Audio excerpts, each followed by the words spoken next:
In this video, I would like to talk about the spirit of my unborn brother.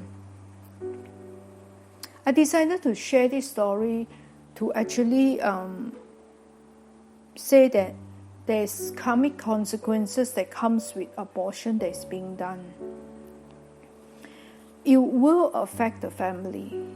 I have actually seen in many cases, because not only my own family, but I've actually followed a spiritual master and seen the counsel of cases, right, whereby usually a spiritual master, many spiritual masters can tell how many abortions that the woman have performed. When meeting her for the first time, he or she can tell how many abortions that she have done by seeing the number of spirits of little children that is occupying her body or is surrounding her. And most of the time, even the gender of the child. And then they will be able to point out to the lady specifically, oh, have you done, how many abortions you have done? And most of the time she will be very surprised and find that it's very true. In the case of my mom, a spiritual master was able to ask me if my mom have aborted a son before. So let me tell you the story, because I hope it serves as a lesson. There's a karmic price to pay when abortion is being done. Most of the time, down the line, the mother will fall sick. With illness such as cancer, dementia, or autoimmune, and this or maybe just very severe bodily pain, chronic fatigue, and accompanied with a lot of pain. Means whatever of this illness, normally there's a lot of pain that comes. But prior to that, if they have not have this, then the retribution, sometimes it will affect. What they'll do is that for the spirit, these spirits will go and occupy their live children and cause a lot of health problems to the child. There are cases the child cannot walk, cannot talk, or have extreme behavioral issue like screaming and running about, uncontrollable behavior, or some of them don't even want to move. So there are many different kind of condition, and sometimes if a lot of abortions is being done by the mother, then the illness, the force of it to the child can be quite fatal. The child can develop illness such as leukemia or life-threatening conditions. So this is all no joke. If there's nothing that's being done to transcend the child, because when they are aborted, because they are supposed to take rebirth as a human, so it is very difficult for them to earn that place to take the rebirth. And when that is suddenly cut off, right, they have no place to go. They don't have enough kind of like merits to enable them to go elsewhere to another place. It is very true. I have really seen a lot of cases. Let me share with you about the case of the abortion that my mother has done. You see, I'm the eldest child, and I have a younger brother. Both of us were born via cesarean. And my brother was a very big baby. He was a 10-pounder. He himself is a 10-pounder, not counting the fluids that that is in my mother's stomach when she had to carry him. So when my brother was being born, my younger brother was being born, the gynae has already told my mom that it is very dangerous for her to go through the third pregnancy. If she gets pregnant, there's a high risk of her uterus rupturing, and she may die from the ruptured uterus. And for sure that her baby will have to be born prematurely, means that to take it out first, and she cannot carry to full term. But if it's a huge baby, like in the case of my brother, even if 4 months is very big, it is life-threatening. So my mother tried to do precautions and try not to get pregnant, but somehow she still managed to get pregnant. My father was adamant that she do the abortion because he's worried that her life will be affected. There is life endangering for her. As well as during that time, economically they could not afford a third child because both of them were like earning low wages.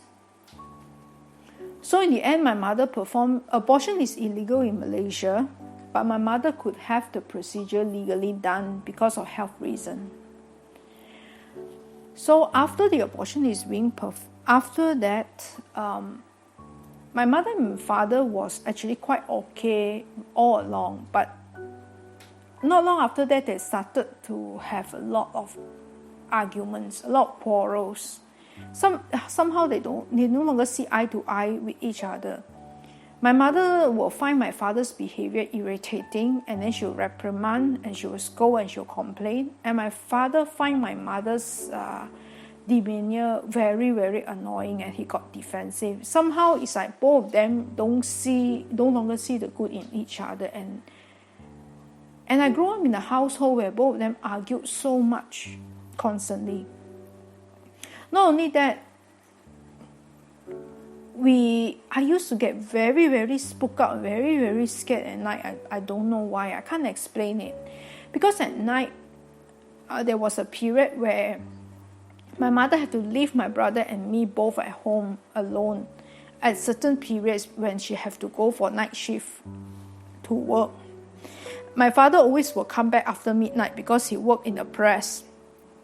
So that's why they only finish their things late at night for the next day's newspaper printing.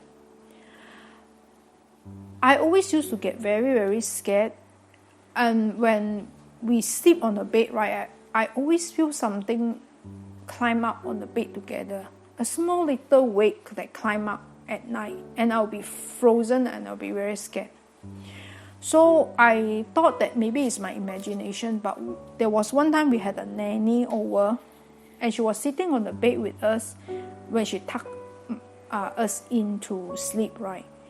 And then we were all not moving. Then suddenly there was a movement because our bed is the kind which is the old type, those kind of spring mattress type, right? Where if there's one movement on one side, the entire bed can feel the movement. So there was a movement at one corner, like something climbing up the bed. And she commented, how come there's something climbing up the bed? So I heard her muttering to herself, and then I know, at least I know I'm not the crazy one. I also used to see shadows in the house. And then the weird thing is that I find it very funny because, not to say funny, it's not funny actually, it's quite scary, that none of the pets we have kept, right, the dogs or the cats that we kept, could last more than 5 years. Average is about 2 or 3 years. They will be either dead or they will go missing. So this goes on until, and it's very heartbreaking, especially when you have a pet and then they just pass away like that. I also used to see a shadow near the toilet of our home. It's quite a spooky shadow. I actually tried to look for, when I was older and I was more brave, I tried to look for the source of it. Maybe it was due to some light distortion. Maybe it's because something blocking the light or something, but I couldn't find the source. And once my brother also said that he saw a green color light emitting near that area, which I always see that shadow. So it's actually quite scary, in a house. It kind of like spooky when we were growing up. But then the worst of it is that not long after I come out to work, about 20 years after my mom did the abortion, what happened was that my mom got diagnosed with tonsil cancer. So she was scheduled for operation. She went for an operation, And then 3 days after her operation, my father had a stroke, went into a coma and passed away. So both of them had this thing happen to them at the same time. The tragedy struck at the same time, which was very, very uncanny to me. How come both of them? So the only thing I could link back to is because of this is the joint thing that they have done.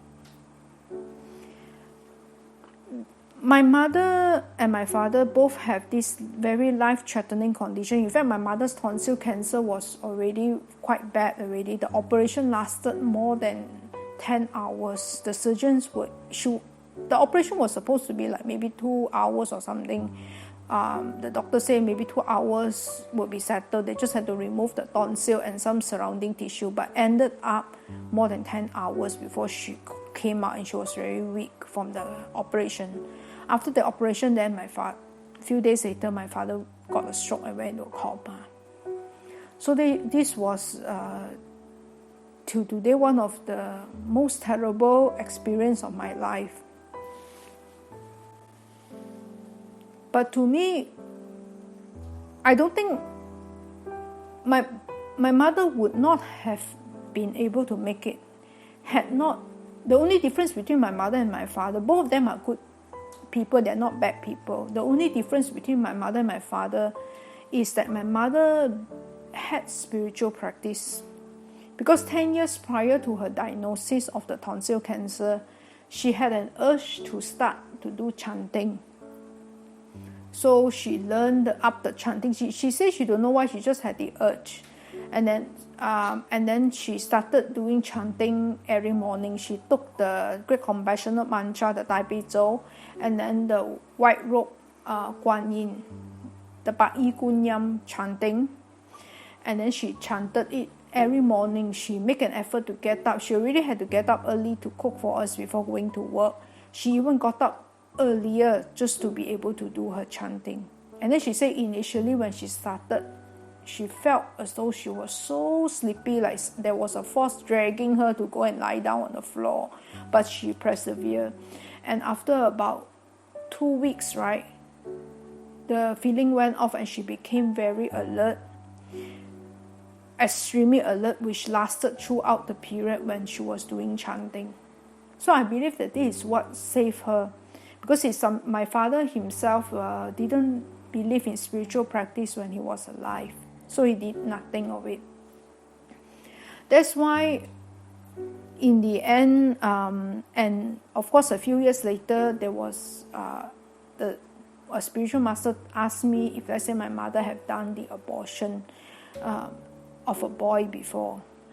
After that, I actually went on a period of doing spiritual practice because I felt sorry that it has to happen, that I would have always wanted another younger brother. So, and since it was not given an opportunity to be born, I did some practice, and in the end, have the marriage as well as do a large meritorious offering and transfer the marriage to the unborn brother. So after that, the energy, everything has become okay already. But then I also have there are a lot of examples that how if abortion is being done, it will affect the family. You may or may not believe it, but it's really very true. My mother have another 6 sisters. I don't know about all of them, but I know for sure 2 of them, because I told my mother they have done abortion before. And 2 of them are no longer alive today. One of them did an abortion because of economic condition. She could not afford to keep a baby. In fact, she had a girl and she tried very hard to abort the girl. But then in the end, she couldn't, it was not successful. So the girl was being born, but she got a bit of growth, a bit of, it affected her how she looked basically. But the girl was quite filial to the mother. Then subsequently when she got pregnant again, she she done an abortion, and after she did the abortion, her family condition changed to very bad. Means that economically, she already quite poor. After she do the abortion, it became worse. So years later, when she went and saw a fortune teller or something, it was said that the baby was supposed to bring her luck. So because she aborted the baby, then her whole family go into bad luck. But because she have done no rituals and nothing, and also many years later, she developed nose cancer and she passed away. Then there is another one of my mother's sister is she actually had a very loving relationship with her partner. The partner previously had a wife. He left his wife for her, but they really, really were very loving. They really loved each other. I mean, their love really stood the test of time. So she got pregnant, and she decided to do an abortion.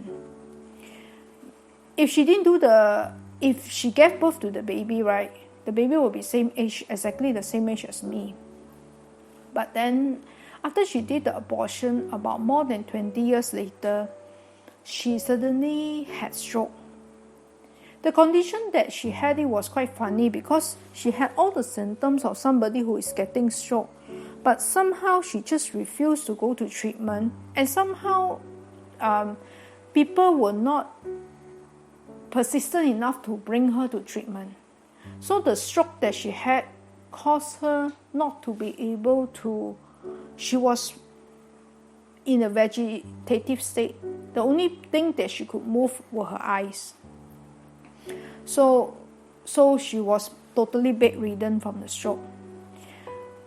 The spooky thing is that when I went and visited her right after her stroke, right, I remember walking into this kind of like dark hospital room.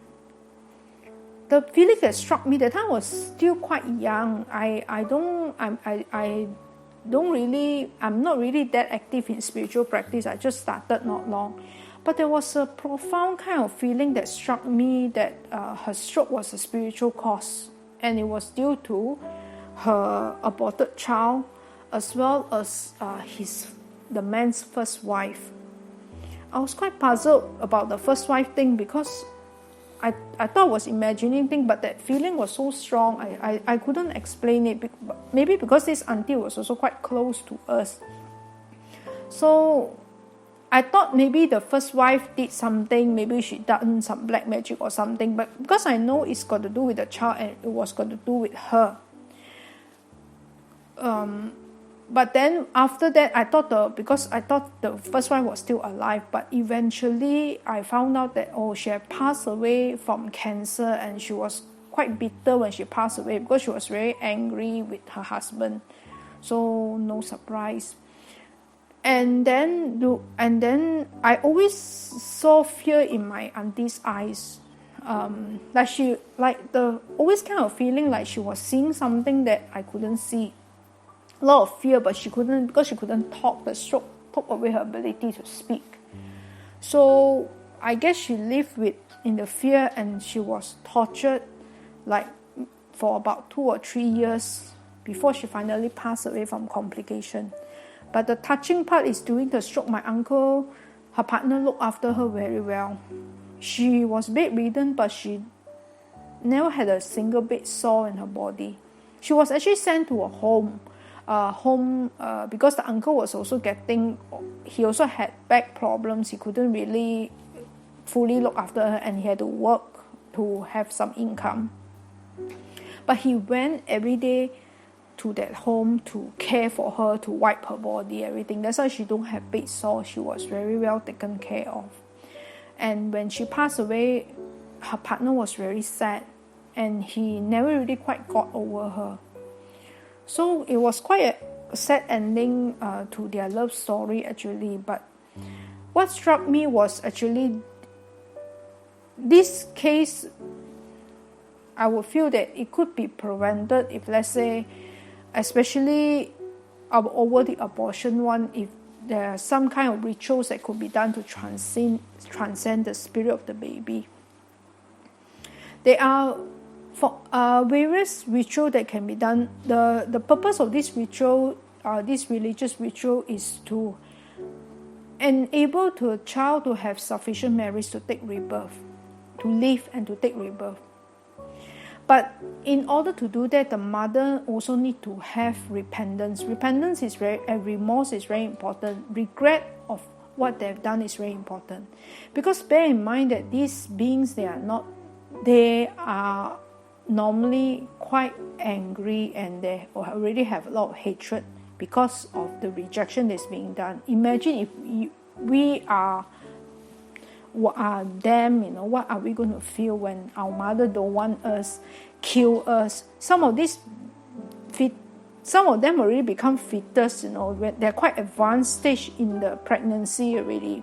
The limbs, the head are already formed, and then when the abortion is being done, the doctor actually had to saw or cut through the limbs and remove one by one. And you have seen abortion videos, right? In the quite advanced fetus, it's very scary. I watched it when I was 17 years old. It was very, very scary. You can see the baby, the fetus actually recoiling and trying to avoid the scalpel that is there to try to tear their limbs apart. So this will not live if nothing is being done. And years down the line, there will be illness to the mother, discord in the family, and if she have children, the children will be affected. It's really, really no joke. So I don't know about how other religion practice it, but I know for Buddhists, what we'll do is that we will have the married. Sometimes they go for self-practice, they go for temporary ordination.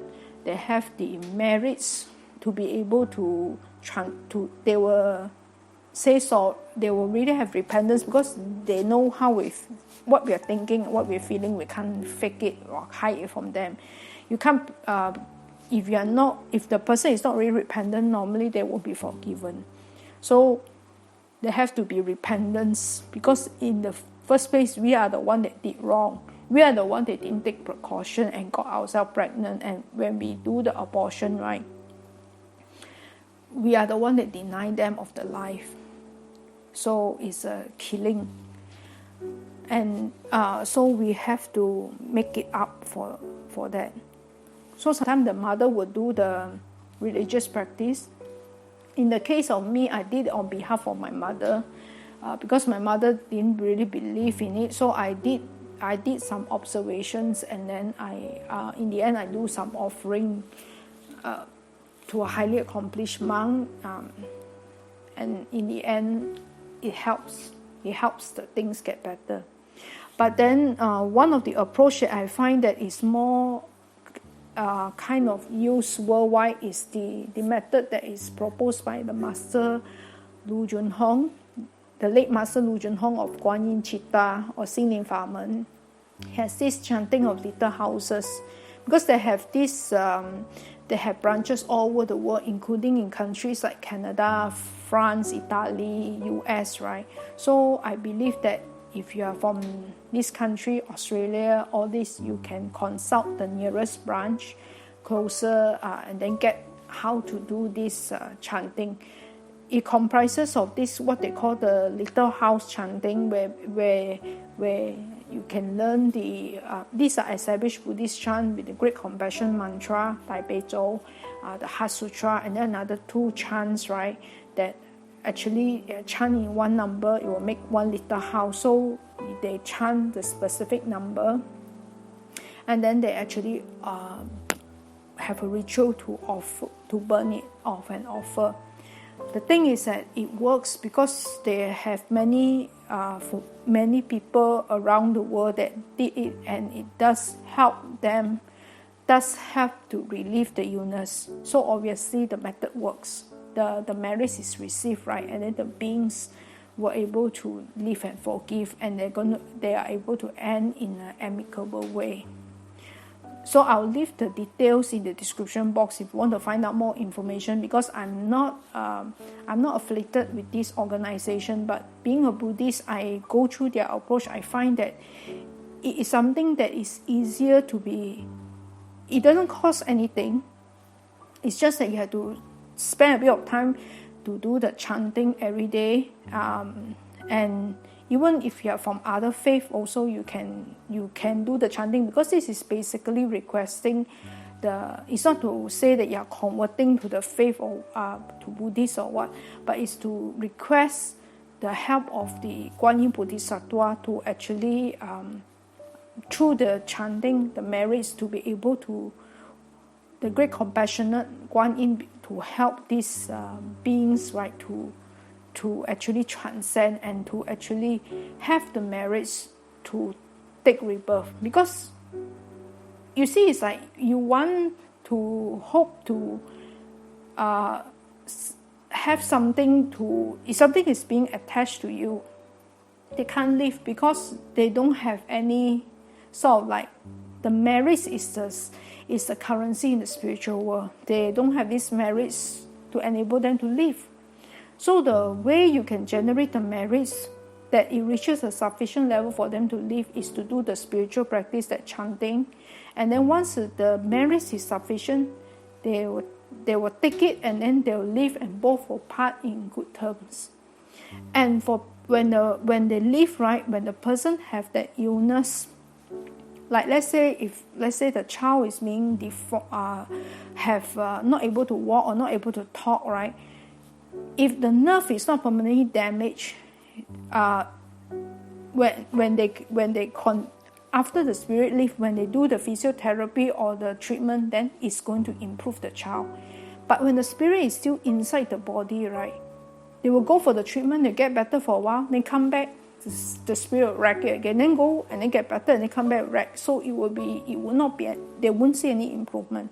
But once the spirit leave, the cause of their problem leave, like if a person have cancer and the cancer will move about, you treat one area, he will move, because this is a spirit. For this kind of case, it's a spiritual illness.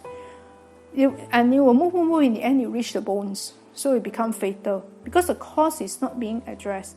So if let's say after they do the practice, right, the spirit leave, then the cancer with the radiotherapy and chemotherapy treatment, you will be able to control and you'll be able to destroy the cells, and then so the cancer could be cured. And cases where people have depression because of being constantly, because they have been weakened so much, right, that they can even hear voices and all this. Once this cause leaves, then the person can begin to heal.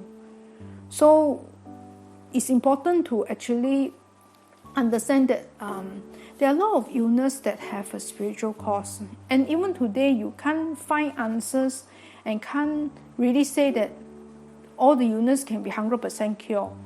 So what I'm trying to say is that why not just consider giving it a try. Means you always continue with the treatment with your primary caregiver, but at the same time, if you feel that there's something not right, you feel there is a spiritual cause, then you do the spiritual practice, to be able to provide some kind of merit supply to the spirit, so that the spirit can go off on their way and part with amicable way. It's a way of saying sorry of what we have done, or the wrong that we have done towards them, for their forgiveness.